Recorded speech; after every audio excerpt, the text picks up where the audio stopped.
Hello, everyone. This is Ryan Prasad, your real estate broker here at Investler Realty.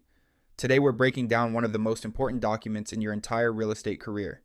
We are doing a complete line by line walkthrough of the Florida as is residential contract for sale and purchase.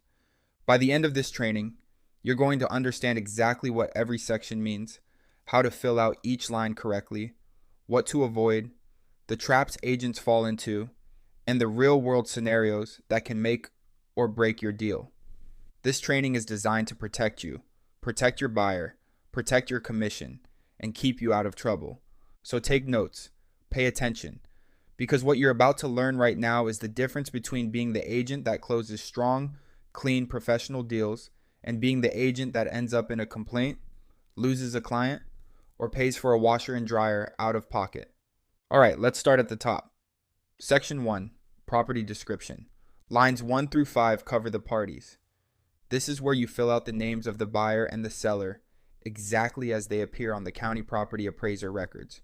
Do not guess. Do not type based on MLS. Go to the county property appraiser, copy the ownership name exactly, and paste it in all caps so there is no spelling mistake. If it is an LLC, copy and paste the full LLC name exactly. If the owner name on the contract does not match public records, the title company will reject it. Start the contract correctly from the beginning. Line 7 is the property address. Complete the street address, city, and zip code. Make sure it matches the property appraiser. Line 8 is the county and the property tax ID. Always copy the parcel number from the property appraiser website so there are no errors. Line 9 is the legal description. Do not type this manually. Copy and paste it from the property appraiser or from the most recent deed. If you use Form Simplicity or a document system, you can import this info using the MLS ID or the tax ID. Section 1D is personal property included. The contract automatically includes built-in appliances, light fixtures, blinds, ceiling fans, garage door openers, thermostats, and items like that. But remember this scenario forever. The washer and dryer are not automatically included. This is the number one thing that goes missing and causes arguments. If the buyer wants the washer and dryer, you must write it in my section 1D. For example, washer and dryer to remain. If you do not write it, the seller can legally take them and you will be the one replacing them out of your commission. Section 1E is exclusions. Use this if the seller wants to keep something. For example, dining room chandelier excluded, or ring doorbell excluded, or mounted TV excluded. If the buyer wants a mounted TV and the seller wants to leave the bracket only, document it clearly.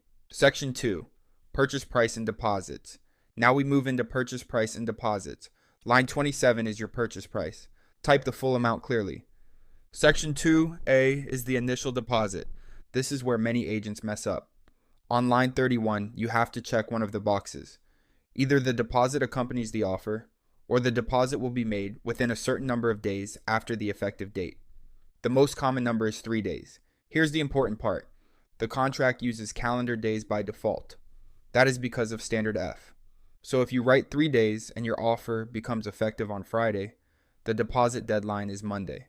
Not Tuesday, not Wednesday, Monday.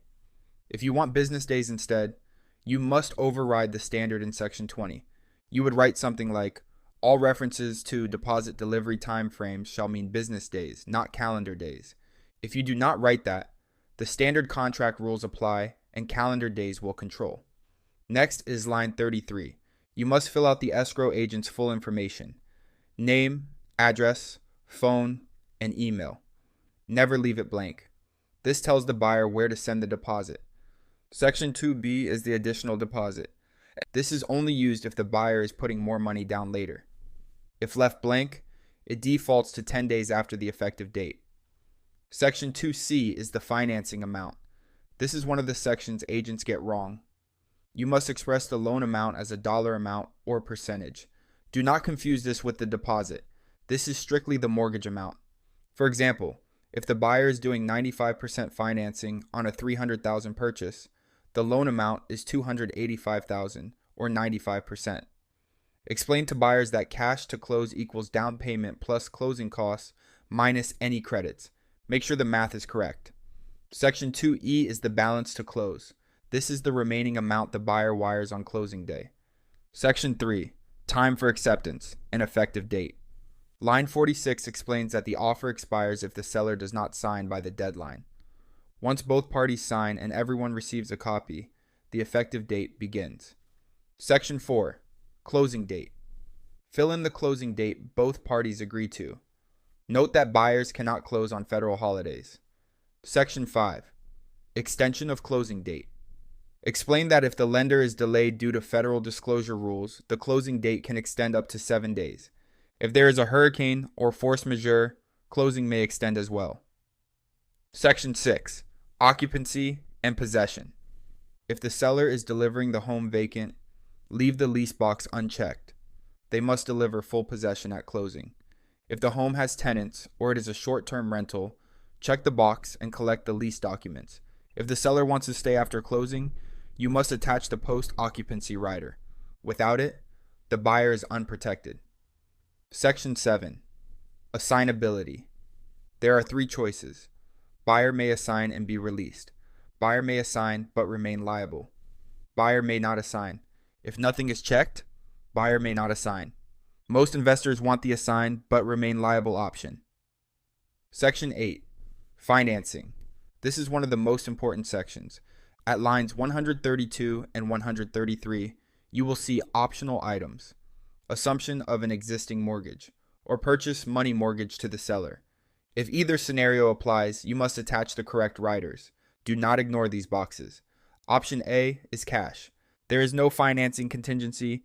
There is no appraisal contingency unless added in Section 20 or attached via a rider. Option B is financing and appraisal. Buyer must apply for the loan within 5 days unless changed. Buyer must receive loan approval within the approval period. Explain what happens if the buyer does not update the seller by the deadline. The contract automatically converts to a cash contract. Explain how a low appraisal affects loan approval. Explain when a buyer can cancel and when they cannot. Section 9, closing costs, title, survey, home warranty, special assessments. Now we move into Section 9. Section 9C is title evidence. Title commitment must be provided at least 15 days prior to closing. If cash, 5 days. Whoever pays for the owner's title policy chooses the closing agent. Section 9D is survey. Buyer may order a survey within 5 days of closing unless modified. Tell your buyer that skipping the survey can cause long-term issues with fences, encroachments, or easements. Section 9E is home warranty. If the buyer wants a warranty, check the buyer box. If the seller is offering it as an incentive, check the seller box. Then write the warranty provider and the maximum cost. A common scenario is the seller paying for a 1-year warranty to help reduce buyer concerns. Section 9F is special assessments. Special assessments come from public entities for improvements like roads, sewer infrastructure, or city projects. Always call the HOA or city to verify if any exist. Even better, get it in writing through email so you can protect yourself. Explain option A versus option B.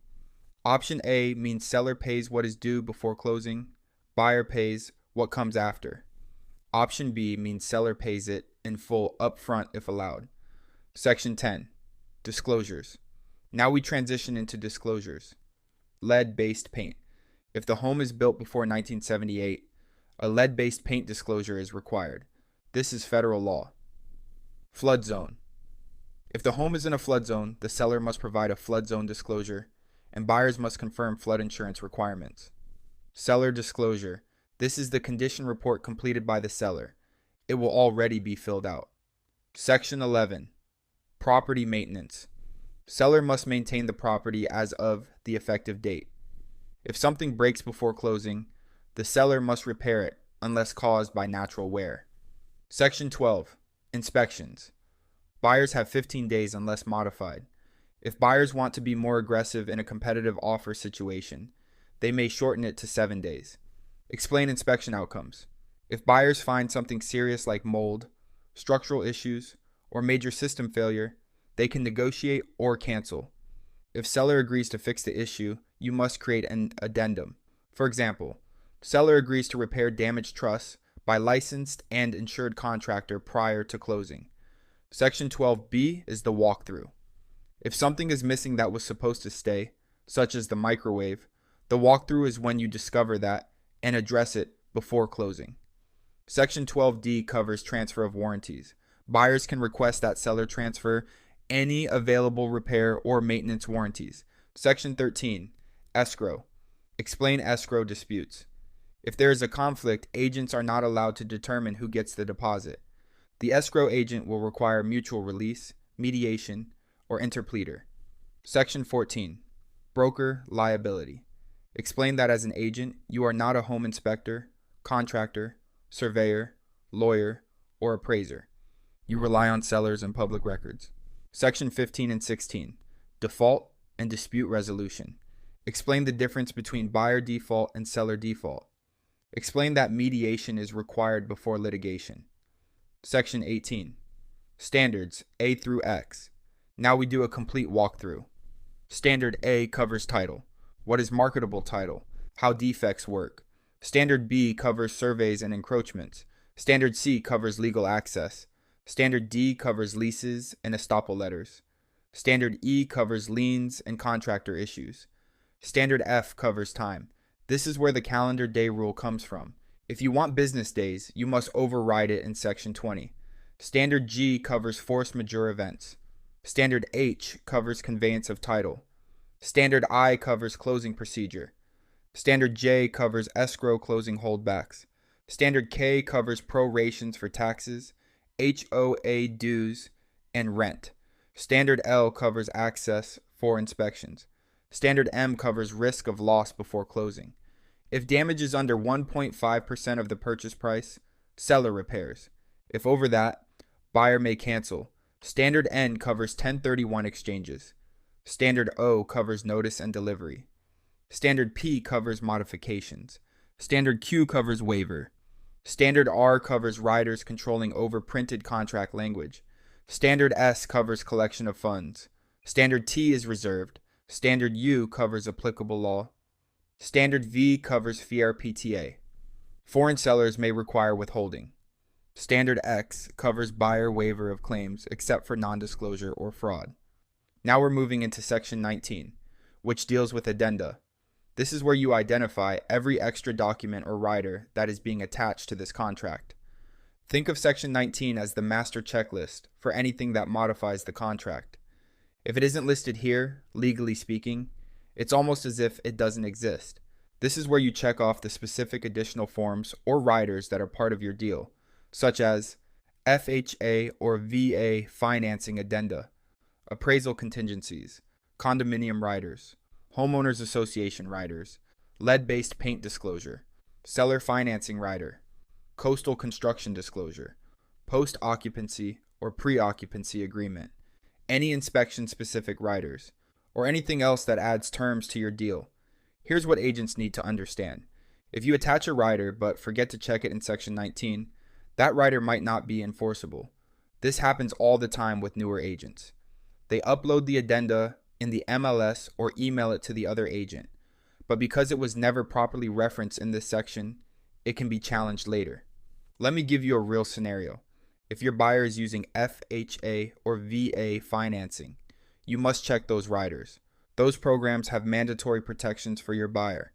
If you forget to check the box here, you are leaving your buyer unprotected. Same goes for post-occupancy. If the seller wants to stay in the home after closing, the post-occupancy rider must be attached, but it also must be checked in Section 19. If you only attach it without marking it here, the seller could challenge the terms later. So the rule here is simple. Any addendum or rider you attach to the contract must be checked off in Section 19. If it's not listed here, it can be argued that it's not part of the contract. Also, if you have a custom addendum you wrote yourself, you would select the other option and write a short description. For example, seller credit addendum, or with inspection repair agreement. Section 19 seems simple, but it carries major legal weight. This is where you confirm the entire structure of your deal. Section 20, additional terms. This is where you write all extra negotiated items. Common examples include washer and dryer to remain, seller to contribute toward buyer closing costs. Seller to replace carpet before closing. Now let's go into closing cost credits more deeply. Closing costs are often what prevent buyers from qualifying. By negotiating a closing cost credit, you reduce the buyer's upfront cash to close. This is how you help first-time buyers. Most people think they need $20,000 to buy a $300,000 house. This is not true. Down payment can be low, but closing costs are what add up. If the seller contributes toward closing costs, the buyer may only need a few $1,000s. Sometimes buyers even receive money back at closing if combined with down payment assistance. I have personally helped multiple first-time homebuyers purchase homes with minimal upfront cash because we negotiated closing cost credits. Know the limits. FHA allows up to 6%. Conventional allows 3 to 6% depending on down payment. VA allows the seller to pay almost all buyer costs. Use closing costs strategically in negotiations. Sometimes you include them to shift attention away from purchase price. Sometimes you remove them to strengthen an offer. Section 607. Counter offer. If a seller wants to counter without rewriting an entire new contract, they check the counter offer box on line 607. They make their edits in a different color or bold text. Both parties initial next to each change. This prevents sending multiple versions back and forth. That is your complete walkthrough of the Florida as is residential contract. You now understand how to fill it out, how to protect yourself, how to protect your buyers, and how to negotiate without making costly mistakes. If you master this contract, you will rise above most agents in this industry. If you want practice or want to review example files, reach out to me or support anytime. This is Ryan Persad, your real estate broker here at Investler Realty. I hope you have a wonderful day and also great job today.